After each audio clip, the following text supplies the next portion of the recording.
सणांच्या दिवशी प्रत्येकाच्या घरी गोडाधोडाचा पदार्थ असतो. परंतु गुढीपाडवा म्हटलं की अगदी डोळ्यासमोर येते ती दाटसर, क्रीमी, अगदी मलाईदार, लच्छेदार आणि त्याचबरोबर वेलचीच्या सुगंधाने भरलेली ही छान अशी बासुंदी. आणि त्यासोबत जर पुरी असेल ना, तर अगदी सणाची मज्जा ही दुप्पटच होते. अगदी खूप जास्त वेळ न आठवता सुद्धा एक सिक्रेट जिन्नस वापरून मिल्क पावडरचा वापर न करता दाटसर बासुंदी करण्याच्या टिप्स पाहणार आहोत. त्यामुळे आत्ताच चॅनलला सबस्क्राईब करा. नमस्कार, मी कविता तुमच्या आवडत्या कविताज किचनमध्ये सर्वांचं खूप खूप मनापासून स्वागत करते. आज आपण सिक्रेट जिन्नस वापरून झटपट कमी वेळात दाटसर बासुंदी कशी बनवायची ते पाहूया. त्यासाठी कढईमध्ये आपण या ठिकाणी तळाशी थोडंसं पाणी टाकलेलं आहे. खूप जास्त पाणी टाकायचं नाही, अगदी पोहे खाण्याचे 3 ते 4 चमचे एवढं पाणी टाकायचं. त्यानंतर आपण कढईमध्ये या ठिकाणी दूध टाकणार. साधारणतः या ठिकाणी 1.5 लिटर एवढं दूध घेतलेलं आहे.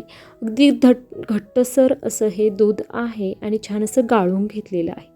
त्यानंतर आपण या ठिकाणी गॅस चालू केलेला आहे आणि मध्यम आचेवर हे दूध छान असं या ठिकाणी तापवून घ्यायचं. आता या ठिकाणी साधारणतः हे दूध आटवण्यासाठी किती वेळ लागणार आहे हे मी तुम्हाला पुढे व्हिडिओमध्ये सांगणारच आहे. परंतु गॅसचा फ्लेम हा मध्यम ठेवायचा आणि मध्यम आचेवर एकसारखं हलवत हे दूध छान असं आटवून घ्यायचं. या ठिकाणी आपण एक सिक्रेट जिन्नस वापरून हे जे बासुंदी आहे ती छान घट्टसर करणार आहोत. त्यामुळे दूध पूर्णपणे आटवण्याची गरज नाही. या ठिकाणी किती पर्सेंटेज दूध कमी झाल्यानंतर ती सिक्रेट जिन्नस वापरायची हे मी पुढे व्हिडिओमध्ये सांगणार आहे. त्यामुळे व्हिडिओ स्किप न करता अगदी शेवटपर्यंत पहा आणि छान अशी आपल्याला या दुधावर जी साय येते ती साय या ठिकाणी यामध्ये मिक्स करत राहायची आणि त्यानंतर आपल्याला ते दूध आटवून घ्यायचं आहे. या ठिकाणी अधूनमधून आपण हलवत ती छान अशी ही साय यामध्ये मिक्स करत राहिलेलं आहे आणि साधारणतः तुम्ही पाहू शकता अर्धा तास झालेला आहे. अर्ध्या तासामध्ये साधारणतः 30 ते 40% दूध आटवून तयार झालेलं आहे. आणखीन आपण थोड्या वेळासाठी हे दूध आटवून घेणार आहोत. आणखीन आपल्याला किती वेळ लागणार आहे हे मी तुम्हाला पुढे व्हिडिओमध्ये सांगणारच आहे. कारण आपल्याला पूर्णतः 80% दूध आटवायचं नाही, तर आपण जे सिक्रेट जिन्नस वापरून दूध घट्टसर करणार आहोत त्यामुळे छान लच्छेदारपणा या रबडीला तर येणारच आहे. कोणती मिल्क पावडर वगैरे काहीही न वापरता आपण छान अशी ही घट्टसर करत आहोत.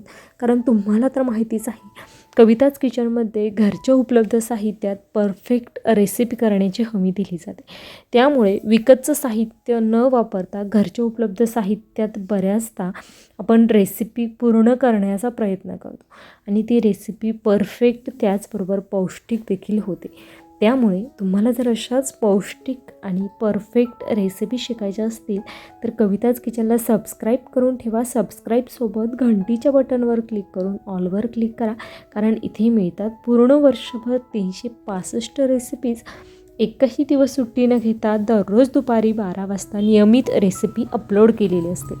आणि दूध छान असं आपण आटवलेलं आहे. साधारणतः 70% एवढं दूध आटवून तयार झालेलं आहे. तुम्ही पाहू शकता.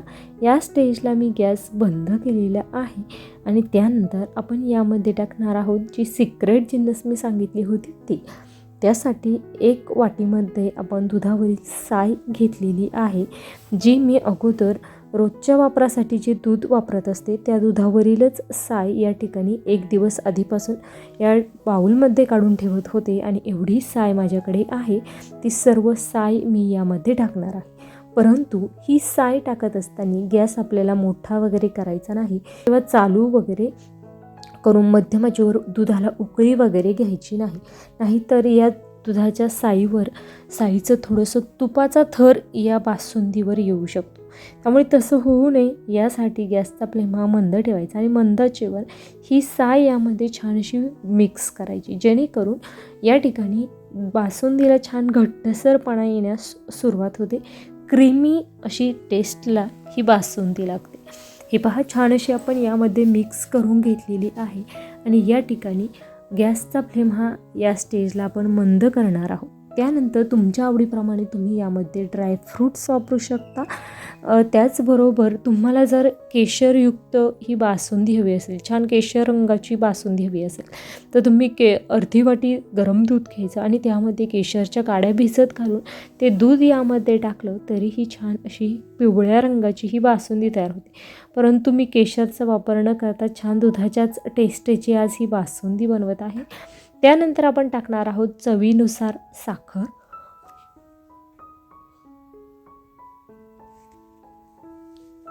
साखर टाकल्यानंतर छान अशी मिक्स करून घ्यायची. आता साखरेचं प्रमाण हे तुमच्या आवडीप्रमाणे तुम्ही कमी अधिक करू शकता. त्याचबरोबर या ठिकाणी ड्रायफ्रूट्सचं प्रमाण असेल किंवा कोणते ड्रायफ्रूट्स वापरायचे हे पूर्णपणे तुमच्या आवडीनिवडीवर डिपेंड आहे. आणि या ठिकाणी मंद आचेवर छान अशी साखर विरघळेपर्यंतच आपण गॅस चालू ठेवलेला होता. साखर विरघळल्यानंतर लगेचच आपल्याला गॅस बंद करायचा आहे. आणि या ठिकाणी आता जरी ही बासुंदी हलकीशी तुम्हाला या ठिकाणी पूर्णपणे घट्टसर दिसत नसेल, परंतु थंड झाल्यानंतर ही बासुंदी खूप जास्त घट्टसर होती. त्यामुळे या स्टेजलाच मी गॅस बंद करत आहे. आणि ड्रायफ्रूट्स छान असे मिक्स करून झाल्यानंतर लगेचच आपण यामध्ये वेलची पावडर विलायची पूड ही नेहमी टाकताना शेवटी टाकायची, त्यामुळे स्वाद छान असा टिकून राहतो.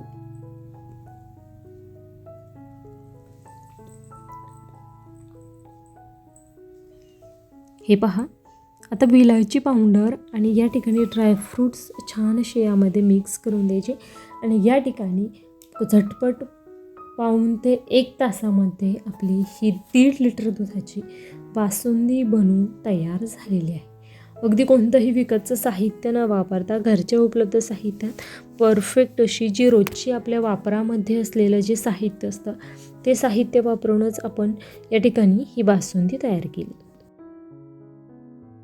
परंतु या ठिकाणी हीच बासुंदी थंड झाल्यानंतर आणखीन दाटसर होणार आहे. त्यामुळे अशा पद्धतीची कन्सिस्टन्सी मी ठेवलेली आहे. रेसिपी करून पहा, कशी झाली ते कमेंट बॉक्समध्ये कळवा. रेसिपी आवडल्यास लाईक, शेअर आणि चॅनलला सबस्क्राईब करा. उद्या दुपारी 12 वाजता तुम्हाला गुढीपाडवा स्पेशल व्हेज थाळीची रेसिपी पाहायची असेल तर त्यासाठी कोणकोणते मेनू पाहायला आवडेल हे देखील मला कमेंट करून नक्कीच सांगा. आणि अगदी छान अशी आपली ही दाटसर क्रीमी मलाईदार बासुंदी तयार झालेली आहे.